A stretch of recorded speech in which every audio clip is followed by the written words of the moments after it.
pleased to bring you our feature presentation.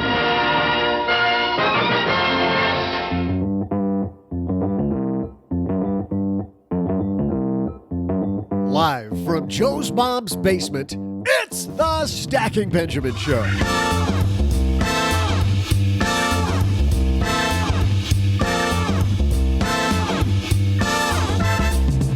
I'm Joe's mom's neighbor, Doug, and hey there, partner. On today's show, we're strapping on the mailbag and diving into a pile of your letters. Wondering about this crazy Roth IRA thingy, or maybe about figuring out your financial plan? We got those covered and lots more on today's show. Plus, in our headline segment, a secretary just passed away after amassing a huge fortune. We'll share stories of people nobody suspected of piling up lots of Benjamins. We're going to throw out the Haven Lifeline and supply you with some of my incredible trivia. And now, two guys who are ready to take a paper cut for the team while answering your letters, Joe and O-G.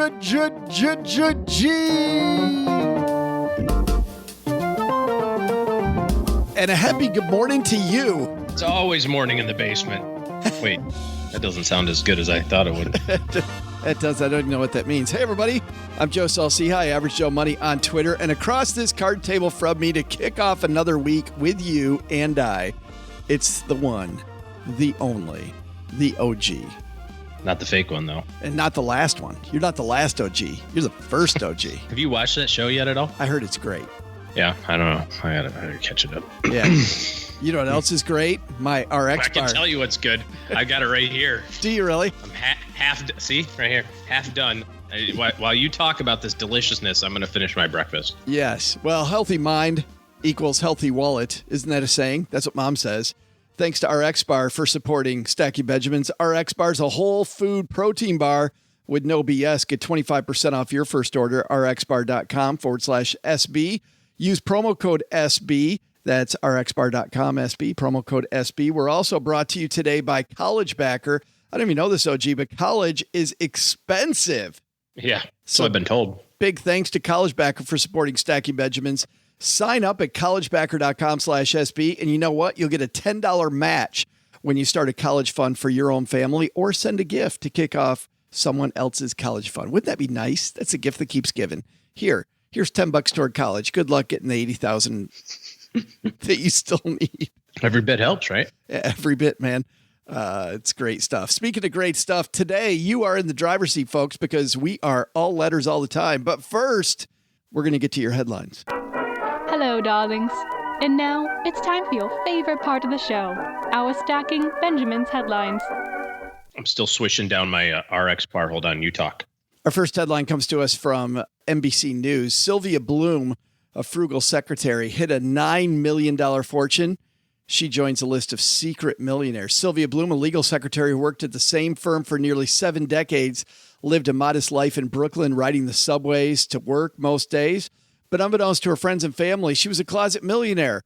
The frugal secretary, who died in 2016, quietly amassed a fortune of more than $9 million through $9 million through a string of savvy investments. In her will, she left $6.24 billion to the Henry Street Settlement, a local social services group, along with another $2 million split between Hunter College and a scholarship fund. Bloom is far from the first person to discreetly cultivate riches while living a life of apparent thrift. And then they go through some other people. A janitor with a knack for picking stocks, Ronald Reed, a former gas station attendant and janitor, died in 2014.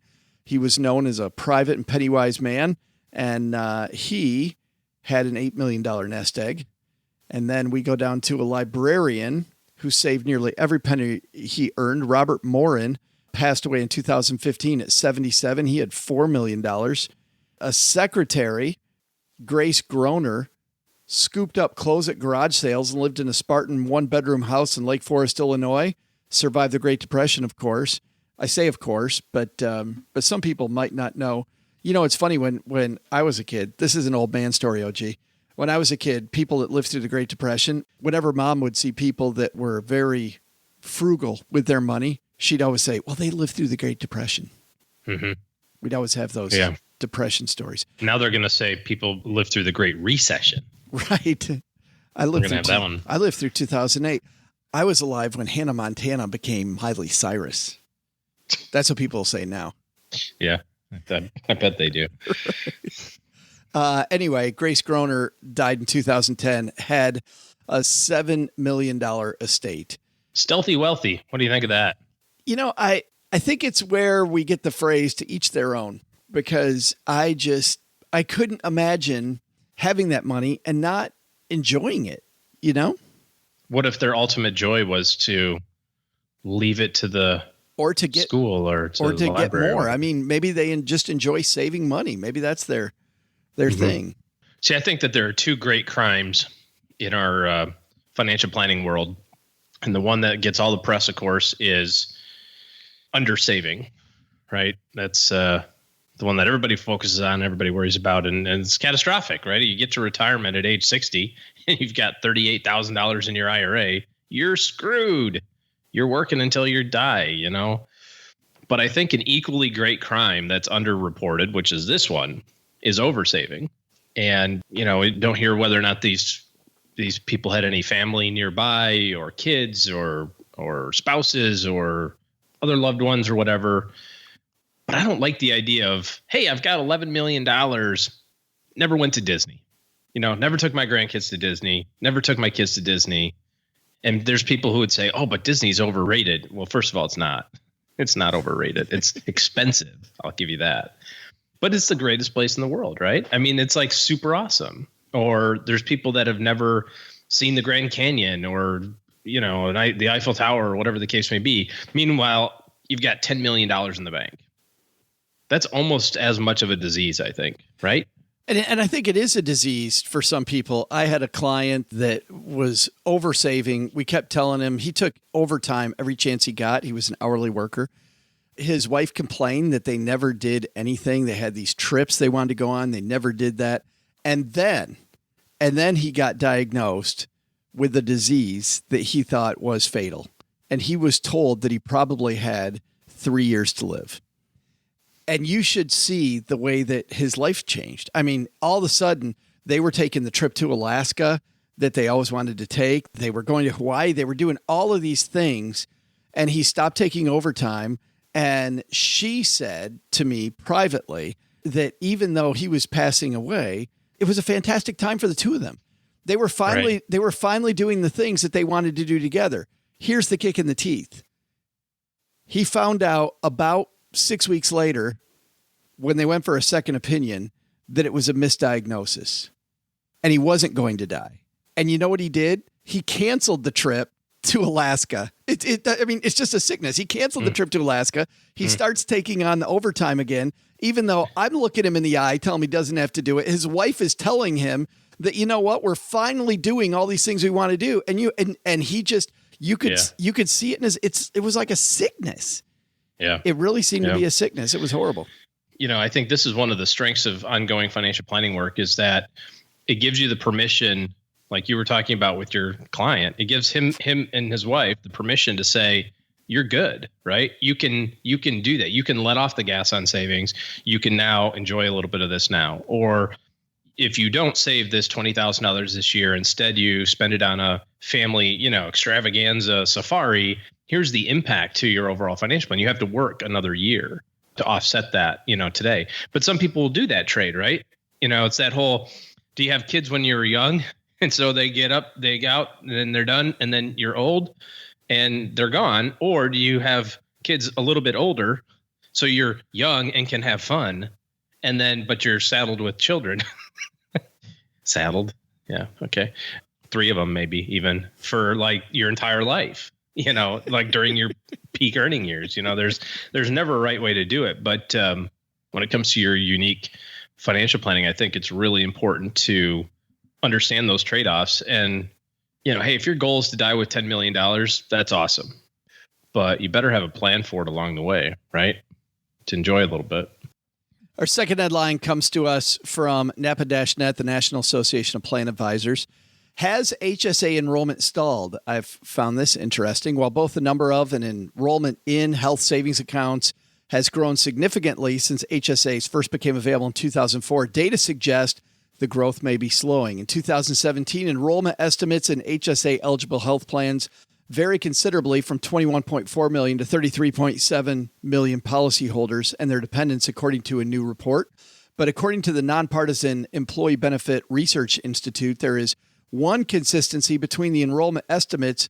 Most sources show that growth appears to have slowed in 2017, especially when looking at the market share of HSA eligible health plan enrollment. The report acknowledges it can be challenging to determine how many people enrolled in HSA eligible health plans and how that number has been changing. Indeed, the report notes that for the most part, there are just a handful of surveys used to determine the number of people enrolled in HSA eligible health plans. I think this is bad news. If it's true, if HSA enrollment is slowing, I think people are just starting to figure out how HSAs can be a huge part of your financial plan, OG. Well, I wonder if it's because, the other side of that coin, which is the health insurance premiums are changing as well. To be eligible for the HSA, you have to have a high deductible plan. Those premiums have gone up quite a bit over the last decade as well, right? So is that kind of eating into that quote unquote available extra money that people were putting in the HSA? Good point. Excellent point. Yes, I know. I said it. Best point ever. Best point ever. Yeah. I do love this idea, though, of an HSA. And both of my kids immediately, when they started their new jobs, went into HSA plans because being young and being healthy, it's fantastic. And I had letters last time we talked about HSAs telling me that you don't even necessarily need to be healthy for an HSA to really make sense in your corner. So HSAs can be... effectively, it's just another retirement account. If you don't use it if you manage to make it through your entire life quasi-healthy, right? And you can dump $3,700 a year into it, or $6,700 if you're married. Well, and I think even the bigger thing is pay out of pocket your expenses, keep the receipts, and let that money that you didn't use for health expenses, let that, of course, continue to accumulate. And you're really paying for your expenses later on with interest, Yeah. You're letting the interest pay for it. Good stuff. We'll link to both of these headlines in our show notes at stackingbenjamins.com. But I think that the takeaways here, number one, HSA, use it, baby. And number two, you're a millionaire and you're spending nothing. Maybe head to Disneyland. Or send me to Disneyland.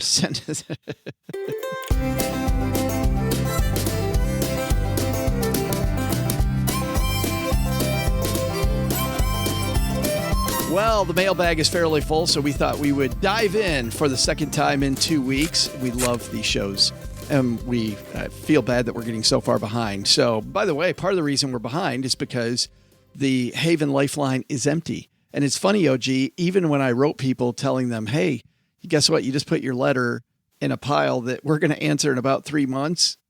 So right to People are shy to be on the radio. I know. I mean, look at one of the co-hosts is pretty shy to be on the radio. Yeah, good point. I know I am, but what about you? Let's talk about you. This first one comes to us from Marissa. Marissa writes, hi, Joe and OG. My husband's trying to do a mega backdoor Roth contribution for the first time ever. He made too much income for us to contribute to his regular Roth IRA. Yay, she writes. He made post-tax contributions to his work 401k, and a few months later, called the fund manager to roll that money to his Roth IRA. My question is, they asked him what to do with the gains. He told them to roll it into the Roth, so that's what they did. I thought the gains had to be kept separate from the initial contribution. Can he do anything now, or is it too late? What should he do next time? Thanks for your help, Marissa. Is it too late, OG? Well, yes, it's too late to do anything with those contributions, or actually those earnings, right? That's what you're talking about here. And effectively what happened is you made a non-deductible contribution to a retirement account. So now we have to think about how do we get that money out and into Roth so those gains are tax-free forever. During that period of time, over that year, however long it was, where he made those contributions, that money grew. It did something over that period. And in this case, it made some money. So by electing to take the gains and put it into the Roth, you'll get a small tax bill. You'll get a 1099 next year at tax time for that. You'll have to pay a little bit of tax on that, but that's probably not the end of the world. I prefer to put all the gains in there anyways. So the more you can get in the Roth, the better, even if it means you have to write a small tax check this year to do that. So I don't think you did anything wrong. I would continue to do it the way that you did it. Thanks for the question, Marissa. Next question comes to us from Brian. Brian says, just heard a podcast. Man, he's going way back. 10/23/2017. Oof, I don't even remember that one. Where you? I do. It was the best one we ever had. It was the second best one. This is the best one. That's right. Yeah, nearly the pinnacle. Where you talked about Form 8606, and you confused the hell out of me. Thanks. In years past, I've had various 401k options. Job one had a Roth 401k. When I left, I moved it out of the 401k and converted all the employer money to the Roth so that it's 100% Roth IRA. Job two, regular 401k. When I left, I rolled it over to the first job 401k bucket and converted it to Roth as well. Job three, regular 401k, and like the last one, converted that to a Roth as well. So this entire bucket is 100% Roth money. All that's held at T. Rowe Price, and I paid the taxes out of pocket. Then on the side, I have two Roth IRAs with Vanguard that I use for myself and the wife's $5,500 a year limit bucket. That way I have my 401k job bucket and my own IRA bucket separated. Do I need to file Form 8606? Thanks again. And what's Mom making for dessert tonight? Well, Brian, we might talk about what she's making for dessert a little later, but right now let's go to Form 8606. What is, by the way, for people that missed that epic episode where we talked about this amazing Form 8606, which, by the way, we've decorated the basement with. It's wallpaper. What is it? What is Form 8606? That's the form you're going to use when you have to report your non-deductible IRA contributions. See, the thing is that when you make non-deductible contributions, the reason you want to keep track, you don't have to, but the reason you want to is later on in life when you go to take money out of your IRA, you have the ability to take out some of your contributions. And it's prorated based on the value of the overall account. So in theory, if over your lifetime you made tons of non-deductible contributions, you didn't receive any tax benefits on those, you should be able to take those dollars out again without paying taxes. Well, to do that, you have to keep track of it. And so this is the form in which you use to do that. In Brian's case here, he doesn't need it. All of his contributions have been put into the Roth. It's all tax-free. Bada boom, bada bing. Good to go. Thanks for the question, Brian. Our next question comes to us from Sheldon. Sheldon says, hello, Joe and a G. I'm trying to help my mother determine whether she can contribute to an IRA. My parents are married. My father owns farm property in California. Some of the property's rented out. Some of the property has natural gas wells on it that generates royalties. It's my understanding that neither of those two qualify as earned income. However, my father also owns a walnut orchard that's not under a rental agreement. They do pay someone to harvest the walnuts, but it's not on a rental basis. They both actively participate in the upkeep of the orchard. Again, the property is in my father's name, but would this not constitute earned income? And would my mother not be able to contribute to an IRA on a spousal basis? Their total income, despite all these streams, doesn't exceed the income cap. If you can answer this, I'd appreciate it, even though I still won't learn anything. Love the show, Sheldon. Well, when it comes to retirement contributions, it boils down to kind of two sides of the equation. Number one, do you have an employer-sponsored plan? So you didn't say anything about that. Doesn't sound like mom has a job outside of helping out at the farm. So she kind of checks the boxes. I don't have a plan available to me. The second side of it is the income requirements. And if you're under the income requirements for the contribution, you're good. And then kind of the third angle, so to speak, is your spouse gets to do something anyway, even if they're not working. So based on what you told me, I don't see why mom can't contribute to an IRA or a Roth for that matter. The IRA will give her the tax deduction. Your father may have a workplace plan that he's established or something like that. And if he did, I don't know why he wouldn't include mom in that plan, frankly. But even so, even if he doesn't have a workplace plan, I don't know why he wouldn't be able to contribute something as well. You said you're under the income limit. So seems okay. Best help with this is going to be on the tax guy, though. I'm imagining somebody's helping them with their taxes. The great thing about the tax software for CPAs is they can literally check a box that says, maximize the contributions to my accounts. And it tells them all the places they can put the money and exactly how much they can put there without having to try to guess and move the money around and all that sort of stuff. So it sounds like you should be able to, but again, you're going to double check with your tax preparer or CPA just to double check how much. Yeah, absolutely. If it's limited. A lot of these tax related questions should go through a tax professional, not just through two dudes in their mom's basement. Two dudes on the internet. Two dudes you don't know on the internet. Well, Joe said, OG said. It's a great defense, by the way, when you're in tax court. I was listening to this podcast, and the guy I've never met with a bag on his head said... He said it's totally legal. Thanks for that question. And you know what, OG? My coffee cup's running out of coffee. Doug looks like he's got some exciting, scintillating trivia for us. Drumming his fingers over in the corner, like looking at his watch going, come on, guys. It's my turn. It's so annoying. Let's let him have his moment in the sun, and we'll be right back. Hey there, trivia nerds. I'm Joe's mom's neighbor, Doug, today with a dose of trivia that's 100% gluten-free. Check this out. Apparently, gas prices are through the roof, the highest they've been in 3 years. According to Consumer Reports, when you brake and accelerate too fast, how many miles per gallon do you lose? I'll be back with a 100% fat-free answer in just a moment.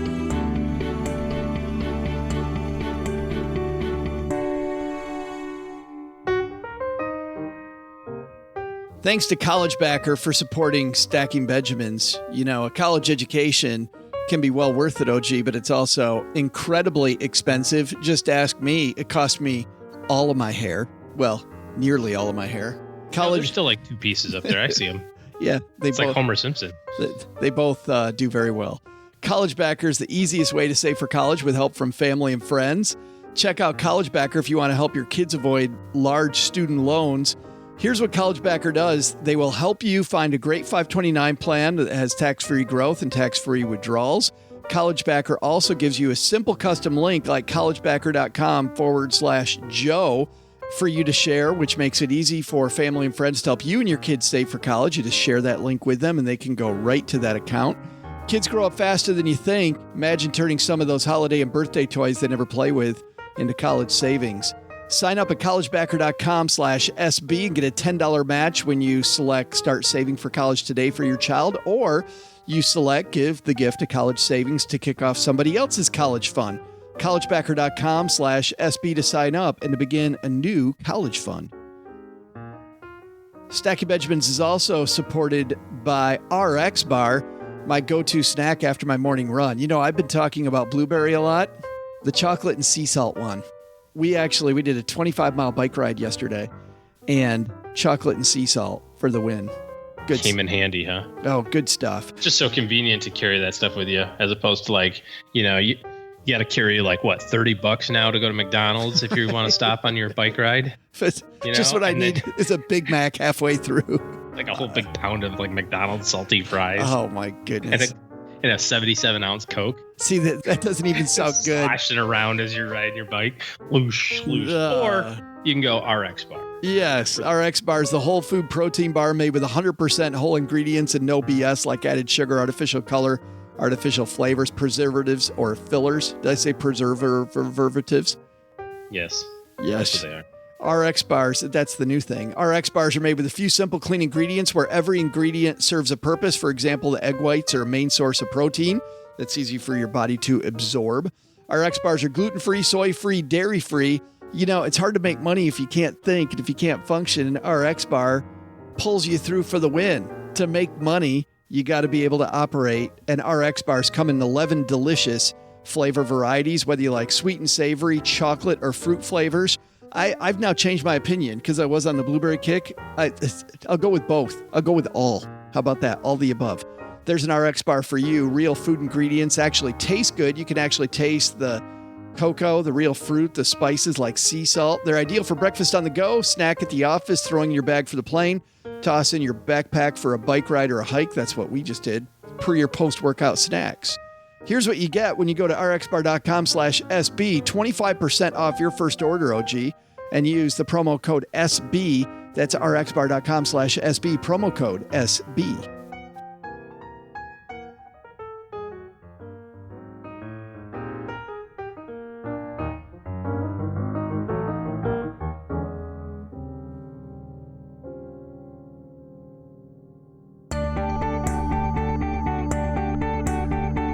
Hey there, fans. I'm Joe's mom's neighbor, Doug, and today we're throwing in your trivia answer for no additional fee. Here was the question. According to Consumer Reports, when you brake and accelerate too fast, how many miles per gallon do you lose? According to their tests, Consumer Reports says that braking or accelerating too quickly can cause you to lose about 3 miles per gallon. Whoa! I was going to put the brakes on this question, but it seems like now I'm just going to ease on out of here, real gentle on that accelerator there. See ya! I love letters episodes, but I especially like, the Haven Lifeline. So why don't we throw that out, huh? We'll tackle some of life's, or rather life insurance's most important questions. Our friends over at Haven Life Insurance Agency, they're disrupting the life insurance industry by focusing on what you value most. Definitely trips to Disney, and today it's Doug's Trivia. Or your family and your time. It's why they created a simple way to buy affordable and dependable life insurance online. Head to stackingbenjamins.com/Haven Life now to get a free estimate for coverage and to learn about life insurance the modern way. And guess what? The Haven Lifeline, is empty, which means we're going back to the mailbag for today's Haven Lifeline. No shirt for you. This one is from Cooney. Cooney says, hello, Joe and OG. Recently on a podcast, you talked about starting with a goal and working backwards. You'd mentioned one of the factors is the rate of return. I calculated I can make my goal with a 5% rate of return by age 65 as long as I consistently put the same away, put about the same amount away as I currently do. How do you calculate your return rate? Well, most people at their retirement account go on autopilot from high risk to less and less risk as they get closer to retirement. I know OG believes you should stay mostly all stocks, even up to retirement. If you come up with a plan with a set rate of return, you're just telling the person to stay the course, or do you start out higher risk and scale back as they get closer to retirement age? Since I'm young, I currently have my work retirement account, Roth IRA, on autopilot, and they're currently 80-20 and 90-10 stocks to bonds. Thanks for the question, Cooney. Couple good questions. We haven't talked about this in a few weeks, OG. Let's talk about your goal and working backwards. I think the big miss when it comes to calculating your retirement plan or any sort of goal is solving for how much money you have to save or solving for the lump sum required as opposed to solving for the required rate of return. Most people have a certain amount of discretionary income that they can save, right? If you're sitting down with somebody and you're building a financial plan and you say, hey, so to reach your goals, you only need to save $3,000 a month, but they make $4,000 a month, it's terribly unrealistic. And it's not going to happen in a million years. But if they're already saving $1,000 and that's kind of a given, you know what I mean? So I think a lot of those calculators online are a little misleading because it says, to reach your goal, you only need to save $2,200 a month. It's like, well, what if I don't have $2,200 a month? And then you plug in, I'm going to get 8 or I'm going to get 10 or whatever. I find it a lot easier to work backwards from here's how much money I need to live on to maintain the same standard of living that I'm used to right now. And so you can solve for that. You can figure out what your lifestyle costs are, add inflation to that over the period of time. I'm 40. So if I want to think about how much money do I need when I'm 60, I can just take my lifestyle expenses, multiply by inflation for 20 years and come up with a annual income that I need, right? Divide that into 4%, come up with roughly the ballpark lump sum that I need. Now I'm going to solve for my required rate of return, and that's going to be X percent. In Cooney's example here, said roughly 5.5% or something, right? 6%. 5, yeah. So that gives you options when it's that low, right? So you can say, okay, because that required rate of return is so low, I can maybe try to reach my goal a little bit sooner. I can save a little bit less, which is always slippery, by the way, but I could save a little bit less and still be on track for my goal. I could plan on spending more when I get to my goal time period. So I like that approach because it opens up more flexibility, I think, than just plugging in random, savings numbers that maybe are unrealistic. I will tell you that the one thing that is kind of hard to calculate without some really good tools is the ability to represent rising savings, right? So if you say, hey, I'm saving $1,000 a month today, well, in 10 years from now, hopefully you're saving more, right? You're making more money just through regular inflation pay raises. So that's kind of hard to do on a regular HP calculator or something like that. But Excel and some other better programs can help with that. As far as the conversation around investment risk tolerance or how much stock ownership you should have as you approach retirement, there's an interesting thing here that Cooney said, which was OG recommends right up to retirement, keeping your stock account. No, not right up to retirement. Throughout your lifetime, keeping the same stock allocation. That being said, we got to set the game up to win, right? And one of the things that we do is visit with clients and talk to them about where are the parameters where you will totally freak out? Because the number one thing to investor success is not how much stocks you have, what percent stock allocation you have. It's not, your fund is 0.0006% cost and mine is 0.00008%. So, you're better than me or whatever. You know what I mean? It's not about that stuff. At the end of the day, the single determinant to long-term investor success is investor behavior. Been proven time and time again in all sorts of studies. And it's the decision that you make when the market's down 45% that will determine whether or not you have enough money to retire. And in all likelihood, that decision will need to be made 5 or 6 times. If you're 30, the average market decline happens every 5 to 6 years, right? So give or take, you've got 6 or 7 substantial market declines before you get to retirement, and certainly through retirement. So if you screw up any one of those, or God forbid more than one, your likelihood of success goes down quite a bit. So we have to find out through kind of that behavior component, what will you do, right? You have $1 million today, and a year from now, you're at 700,000. Saying it that way is a lot different than saying, can you tolerate a 30% decline in your portfolio? Right. Because most people go, oh, 30%? Yeah, sure. Yeah. You go, well, so you make $80,000 a year, and now this year you're down 4 years worth of earnings. How do you feel? In 1 year. What happens? And if you tell me straight faced, I will freak out. I will take all of my money and put it in cash, and then I will leave it there for 7 years. Trust me when I tell you, there are people waiting for the market to recover from 2008. And you go, well, no, that can't be true. It's very true. There are people who at the Dow was at 16,000 said, oh, it's about to crash. I can't get in now. And then at 20,000 go, well, I thought it was going to crash at 16, but now it's at 20. Guaranteed it's about to crash. And then it went to 25. They go, well, geez, it's about to plummet. We can't get in now.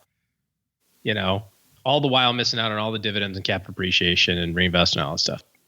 So we have to set up the game to win is what I'm saying here. And at the end of the day, despite my avocation for all stocks all the time, if you look at me and say, if my portfolio goes down 30%, I will freak out to the magnitude that you've never seen before. We can't put you in a position to do that. It's all about you. You know what I mean? And so that has secondary and tertiary effects to it, Sure. right? That means that now you might have to save more money. Or that means that maybe you have to work a little bit longer. It means that you have to dial back the goal. So I'll do my best to advocate for a large allocation to stocks because I can't see how logically it makes sense to own anything other than things that are going to grow exponentially over time. But I also recognize that one fatal mistake at 64 will cripple not only your financial success, but again, the dominoes of that, right? Like how it affects your heirs and your grandkids and your great grandkids and like all those secondary layers of conversation. I get a little fired up about this. I've got an interesting story maybe we'll talk about later about secondary effects. But anyway, sorry, that probably wasn't I feel like Will Ferrell in Old School when he was debating, who's that, James Carville, that old school political guy from CNN. Like, I just blacked out what happened. Next question comes to us from Nate. Nate writes, I'm a fan of value investing and I have a small cap tilt to my retirement holdings. What's your take on Vanguard's new low-cost factor-based funds? Volatility, quality, value, liquidity, momentum. Are they worth building into the equity portion of a typical asset allocation? I have a long time horizon, 20-plus years. Don't worry, I won't learn or apply anything from the feedback you give. Thanks for the question, Nate. What do you think about factor-based funds, OG? I have no idea what he's talking about when it comes to the Vanguard ones. I've seen these, but that doesn't mean that they're not good or bad. Academic research supports the concept of investing in areas that have successfully outperform the market over periods of time. And those areas are value. Those areas are small companies. Those areas are, in some respects, momentum. The idea that once things start going up, they tend to continue to go up, a herd mentality type of thing. And there's some emerging research in some of the other areas that he mentioned there. Here's the interesting thing that I think most people get wrong with this. You read a book by Eugene Fama or Ken French, or read the research, or we use dimensional funds, in our portfolios, and they're heavy into that ideology, and I agree with it. But the thing that most people miss is they say, "Oh, well, Professor Fama says that and they cut off the quote right there. And what we miss is he also says that just because all of this has happened in the past, there is no way to predict that it's going to happen in the future. Because if it were true, you'd say, well, shouldn't I just put all of my money in small cap value stocks that have high momentum? That should give me that's like the trifecta, right? And except there's no guarantee that all of this pans out in the future. It's worked over the last 90 years. It's been proven sound, and it transcends location. It's not just in the U.S. It's also internationally in emerging markets, and transcends time. You can look at different periods of time, and this is all true. But none of this matters to the long-term investor in the context of banking on it. You know what I mean? Yes. Because all of it could be wrong tomorrow. Well, it'd be great if we could just go back and do what worked yesterday and have that, be isn't that what we do? We just immediately go back and do that. Well, I've got a great example for this. Factor investing, or some people call it evidence-based investing or whatever, really takes stones, to use the pejorative term, right? Here's what I mean by that. In theory, small company stocks should outperform large company stocks. Agreed? Yes. Okay. Through the 5-year period ending October 31, 2016, small cap stocks were being smoked by large cap growth. And this is true. You can see this, I should say, because of how the inflows of the largest S&P 500 ETFs behaved. Over that 5-year period ending October 31, 2016, from 2011 till 16, where did all the money go? S&P 500 of course. Index funds. Yes. What did happen to be? Now, this wasn't the effect. This wasn't the cause and effect, but it also happened to be the top performer 5 straight years. Okay. Large U.S. growth. Okay. From November 1, 2016 to Christmas 2016. So that 6-week period. Got it? Following? Small cap value outperformed large caps so much that by Christmas, December 16, it had erased the 5-year lag in performance. And so you think about the behavior, again, going back to the behavior piece of investors, you think about the behavior of an investor, right? So you kind of jump on this, I'm going to be factor-based investing train. Small cap should beat large cap, value should beat growth. And year 1, you get your head kicked in. S&P 500 beat everybody. You go, okay, no problem. Year 2, get your head kicked in. S&P 500 beat everybody. Year 3, year 4, it's almost the end of year 5, and you are getting trucked 9 ways to Sunday. You're watching your S&P fund, which is a small percentage of your allocation, up 20, up 25, up 11. And here's your small cap fund, -2, +6. Asleep at the wheel. Right? Just, you're going, but the factor investing, Eugene Fama said.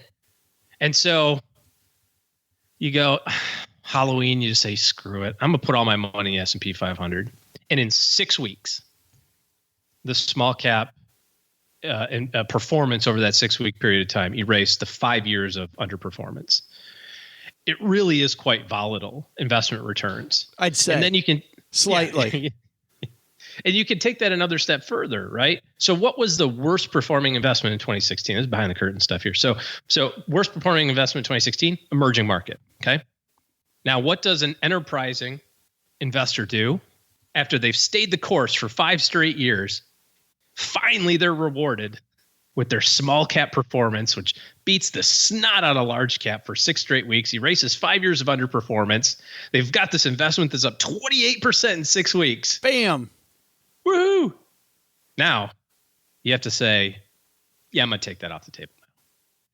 You finally won, right? You finally are ahead. Now you got to take that off the table. And what do you have to do? You have to buy emerging market because it's time to rebalance. It's the end of the year, or more specifically, things have performed so volatilely over that 6-week period. This was right around the election, if you remember, that now it's time to rebalance. Okay. And you have to put money into the thing that was the number one underperformer, minus 15% for 2016. Out of the thing that finally did well, up 30% almost in 6 weeks. Guts of steel. Yeah.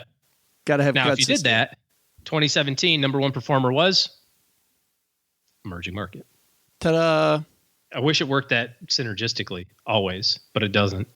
My point is that whatever thing you want to subscribe to, there are people out there that day trade oil futures that will tell you plain as day that is the only way to make money, right? And in their world, they're right. You know, they make millions of dollars day trading oil futures. There's people out there that only buy the S&P 500 fund to tell you that's the only way to. Whatever you subscribe to, there's no wrong one, I don't think. But you can't change. You can't go, well, I've done this for 5 years. It doesn't work. Yeah, like a short-term diet, right? Just switching from diet to diet to diet to diet to diet. Well, that's the thing when I see when I read that book, Stock Market Wizards, which I really like. But what I like about it best is that each of these people has a commitment to whatever their machine is. Yeah. And they stick with that machine. They don't go from machine to machine to machine to machine. Like they are committed to this one way of doing things. It's the process. It's nothing but the process that they pay attention to. Yeah. Well, and that's what you see. Like, unfortunately, I remember behaving this way when I was a newer advisor. I know that you remember seeing people like this where you'd entertain a wholesaler coming in from Franklin Templeton and you go, the Franklin Templeton large cap fund is awesome. And magically for the next 6 weeks, all of your recommendations would be for the Franklin Templeton. Then the MFS guy would show up and buy you lunch. Yeah. Right. But this still happens every day, everywhere. Yes. And it's not until I think have maybe a little gray hair or a little, time under your belt where you finally go, okay, this is this thing I'm sticking to. It's like the stock. It's the whole reason why I believe in stocks for always, not for the long run. But I'm going to write a book. It's going to be plagiarized from Peter Lynch. It's going to say stocks for the always. And I'm just going to write what he says. Just change the cover. Just change the title and have my picture on there instead of his. Right. But that's in my soul now. Thanks for the question. If you've got questions for the show, bring them on. And you want an essay instead of an answer. Right. And you want OG to start his answer with 7 years ago. It's actually a pretty small statement. Have you ever read the Gettysburg Address? It actually is a very short statement. I thought about that right after I said it. Yeah. Yeah. It sounds like it should be really long, but it's like 2 pages. If you'd like War and Peace. There you go. Who wrote that? Tolstoy? Yes. Head to stackingbenjamins.com and you'll see questions for the show. Click that link. And you know what? The Haven Lifeline is the way to go. Please do Haven Lifeline. Because we still have 1,500 t-shirts here. So yeah, and we've got a ways to go on these letters also. Thanks for the questions. If you've got big questions though, and you know what, you're ready to get your financial house in order completely, time for good help in your corner. OG's taking clients. Head to stackingbenjamins.com/letter O, letter G. That'll lead you to his calendar, and you and he can have a talk in private about not just one question, but about going on the attack with your money. Thanks for all of your questions today. We really appreciate it. And thanks for hanging out with us, OG, for another episode. Doug, what should we have learned today, man? So what should we have learned today? First, gluten-free trivia is the best trivia. Yeah. Second, your letters, you guys are amazing. But the big lesson? Don't tell Joe and OG you're going to telecommute from now on. Apparently, there's no television watching involved when you telecommute and you still have to do all the work. What's that about? Special thanks to Joe's mom for agreeing to drive to the Sizzler tonight. If gas costs an arm and a leg, I'd prefer to keep mine. Oh, and oh boy, do I have gas. I have gas, let me tell you. This show was created by Joe Saul-Sehy, produced by Richie Rutter-Reese, and engineered by the amazing Steve Stewart. Online, visit us on Twitter at @SBenjaminsCast or on our Facebook page. Shannon Cowan is our community manager and social media guru. I'm Joe's mom's neighbor, Doug, and I'm a lot deeper than you realize. In fact, sometimes I just stand in front of my mirror and reflect. SB Podcasts may receive payment on the show from sponsors and guests in the form of books, giveaway items, discounts, or other remuneration. There's no way you would take advice from these dorks, but like Joe's mom always says, don't take advice from people you don't know. This show is for entertainment purposes only, and before making any financial moves, consult with a real financial advisor.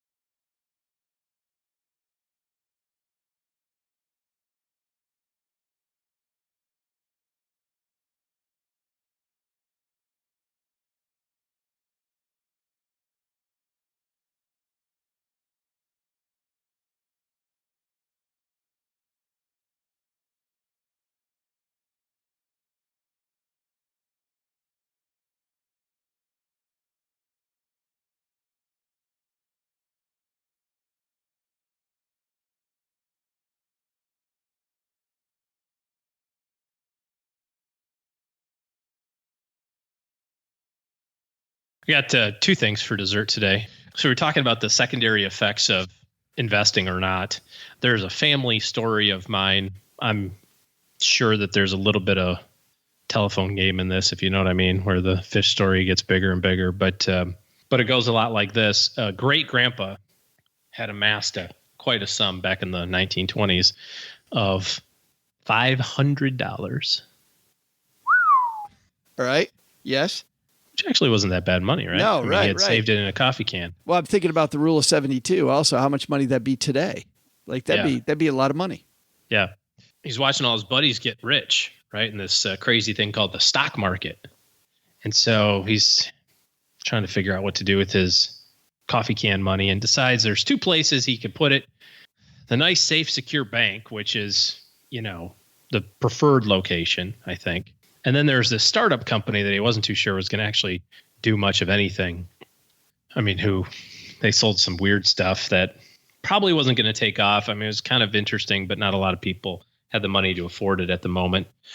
Anyway, so he put his money in the bank. Went with the known thing, right? 1925 or 1927 or something, put his money in the bank. Well, fast forward, we all know what happens to the bank account, right? Gone. Instead, where could he have put the money? Small startup company in Detroit called Ford's. There you go. General Motors. Yep. General Motors. Okay. Yep. So I one time for a project in college figured out how much lost? Money would have been had great grandpa OG.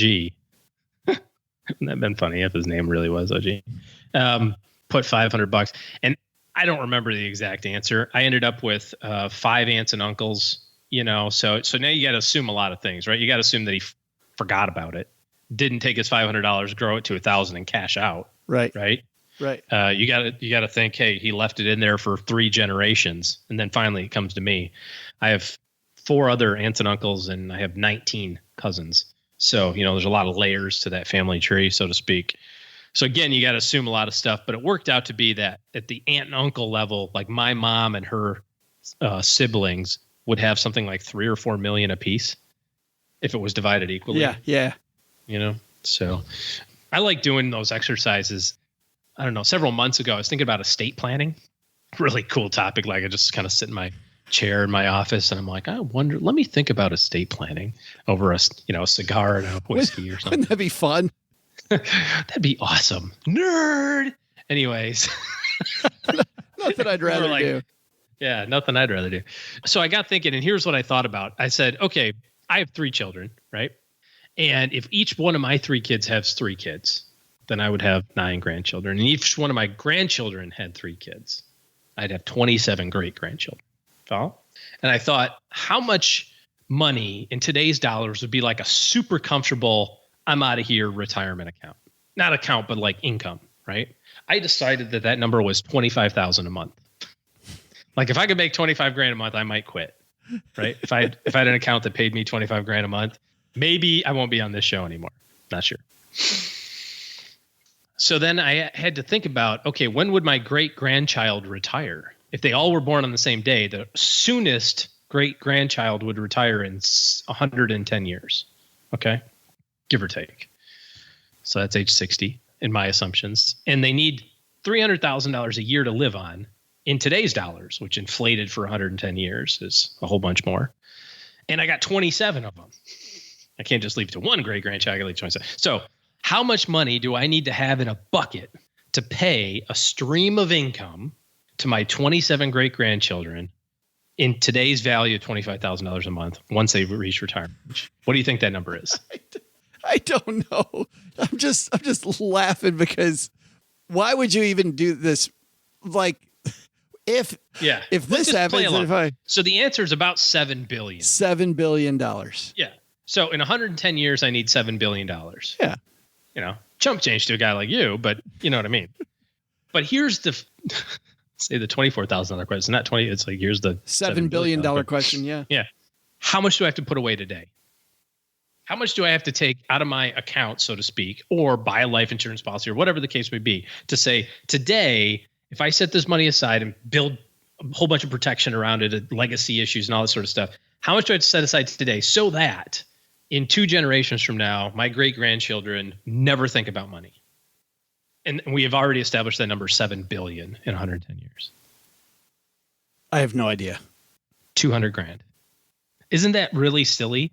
All of a sudden, it seems like not that big. I mean, $200,000 is a lot of freaking money. It's a lot of money, especially if you go, well, now I got to exclude that from my current plan. Like if I want to do this, I have to go, well, now I'm negative 200,000 in my yeah, but still, in the big scheme of things, that power of compounding 200,000 equals $7 billion just seems. Because I was thinking about great grandpa and his $500, and I'd have like $2 million today or something like that. But pretty crazy. I don't know. Very interesting stuff. My other story that I had here real quick, if you've got an extra second. Well, it went away. I had it up here on Facebook. I was going to read it, of course. You can't leave stories open on Facebook and then close Facebook because then it just resets to like whatever weird ass algorithm they think you want to look at your stories in. Which is all the stuff you don't want to see. Yeah. Only 1 out of 7 will get this right. My favorite are the things on Facebook that are like, name your favorite pet's name. I bet there's no matches. It's like, okay, Russian hackers. No, thank you. I will not tell you my pet's name, but I also give you the last 4 of my social and my mother's maiden name at the same time. I bet you can't tell me. Where are you and your spouse, Matt? Dude, that's up. I swear to God, if you scroll through Facebook right now, you will find something like that. And you will find people who posted to it. They're like, oh, it's great. We met in Jamaica. You're like, okay, got that piece of information. And there it goes. So here you go. I found the story here. This one really hits home for you, I know. Scott Pruitt. Name sound familiar? Head of the EPA? Yes. The thing is, he can't fly coach. It could kill him. That is the argument that EPA Administrator Scott Pruitt's security detail stated, requesting pricey travel. In a memo obtained by the Washington Post, we believe that continued use of coach seats would endanger his life and therefore respectfully ask that he be placed in business or first-class accommodations. I tell Cheryl that every time we get on a plane. I was going to say, now that explains the email you sent me about the plane ticket you wanted to buy to FinCon. Like, for my safety, due to my celebrity status. Yeah. I need to to the 3 tour stops. No. You guys sit and coach. Yeah. He has spent $3 million on first-class travel and hotel stays. So no, Joe, you can't fly first class to all of our tour stops because of your safety and security. Bummer.